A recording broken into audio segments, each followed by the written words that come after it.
हम जानते हैं कि इस वक्त आप भारत और वेस्टइंडीज के बीच चल रहे मैच के रोमांच में डूबे होंगे, लेकिन आज इस मैच को नहीं, कोलकाता को देखना ज्यादा जरूरी है।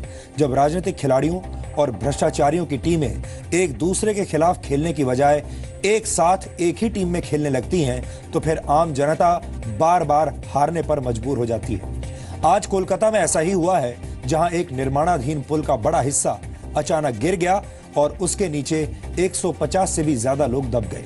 ये घटना बताती है कि जब सिस्टम के लोगों, फायदे की राजनीति करने वाले नेताओं और भ्रष्ट कंपनियों के बीच साठ गांठ का पुल बन जाता है, तो वो भोली भाली जनता पर बोझ बन जाता है और एक दिन इन्हीं आम लोगों के ऊपर गिर जाता है।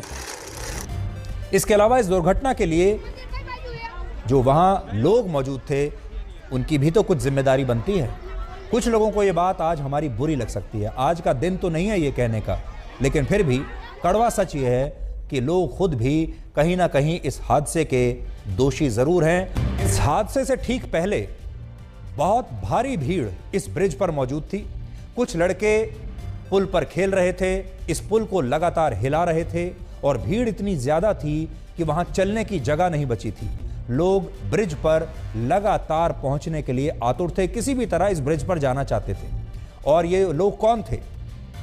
वो नहीं जो जरूरतमंद हैं, वो नहीं जिन्हें नदी पार करनी है, ये वो लोग थे जो पुल पर सेल्फी ले रहे थे, अलग अलग अंदाज में, अलग अलग पोज बनाकर अलग अलग जगहों पर सेल्फी ले रहे थे।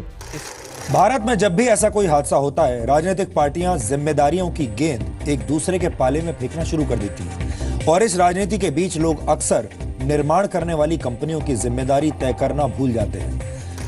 जबकि सच ये है कि पुल की हालत खराब थी और मरम्मत के बाद भी कई कमियां साफ तौर पर इस पुल में नजर आ रही थी। लेकिन लोगों ने क्या किया? सरकार पर अंधा विश्वास दिखाया।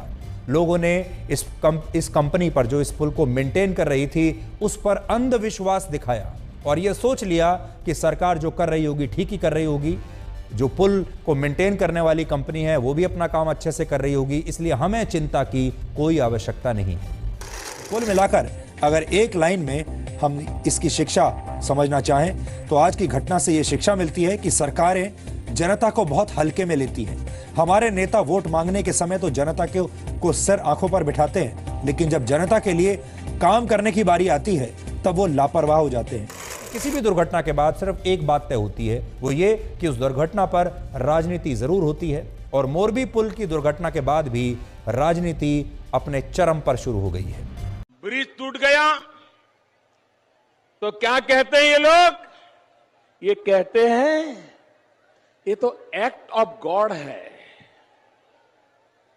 दीदी, ये एक्ट ऑफ गॉड नहीं, ये तो एक्ट ऑफ फ्रॉड है, फ्रॉड।